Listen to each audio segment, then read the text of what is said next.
আসসালামু আলাইকুম এভরিওয়ান। পাঁচ ছয় দিন পর বৃষ্টির পরে আজকে একটু শুক্রবারে রোদ উঠেছে। রোদটা এত মিষ্টি লাগছিল। সারাদিন আজকে ব্লগ করতে পারিনি তেমন।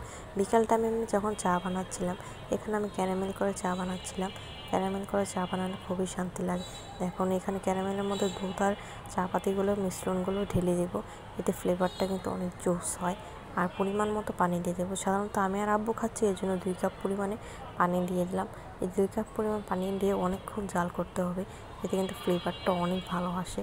আর আমি এখানে ঠিক 2 কাপ পরিমাণে পানিটা দিয়ে দিচ্ছি।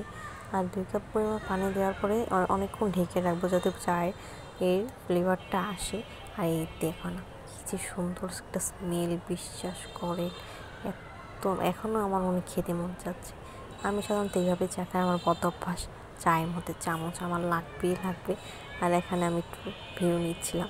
বৃষ্টির পর আকাশটা দেখতে কী মিষ্টি লাগছে, বিশ্বাস করেন। আর 1 কাপ হাতে চা, কী শান্তি। এখন আমি ছাদে গেলাম। ছাদে গিয়ে আল্লাহ তাআলা এই অপরূপ সৃষ্টি আকাশটাকে দেখলাম। এত শান্তি লাগছে মনের মধ্যে, কী বলবো। মন খারাপ থাকলেও এই জায়গাটা গেলে মন ভালো হয়ে যাবে। আর এখানে এই যে কোম্পানির বিজ্ঞাপন হচ্ছে, মানে সাধারণত একটা পাখি দুধের কোম্পানি, এখানে চা বানিয়ে সবাইকে খাওয়াচ্ছে। আর এই যে ভিউটা, মাশাআল্লাহ, যতবার দেখি ততবারই ভালো লাগে। ফোনের ক্যামেরা ভালো লাগে না। এই যে আমার প্রিয় ফেভারিট ফুল, এখানে সাধারণত ফুল থেকে পাতা হয়, আর এইটি একগুচ্ছ করে ফুল হয়।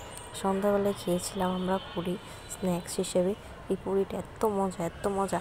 এখানে যে গ্রেভিটা দেয় না, সেটা সেই একটা গ্রেভি, মানে ডাল আর আলু মিক্স করে দেয়, অনেক কিছু দেয়, এত ভালো লাগে। এখানে আমি সামান্য মুরগির মাংস আর ডাল দিয়ে নিয়েছিলাম, ডাল পুরি ডাল দিয়ে খাচ্ছিলাম কি না।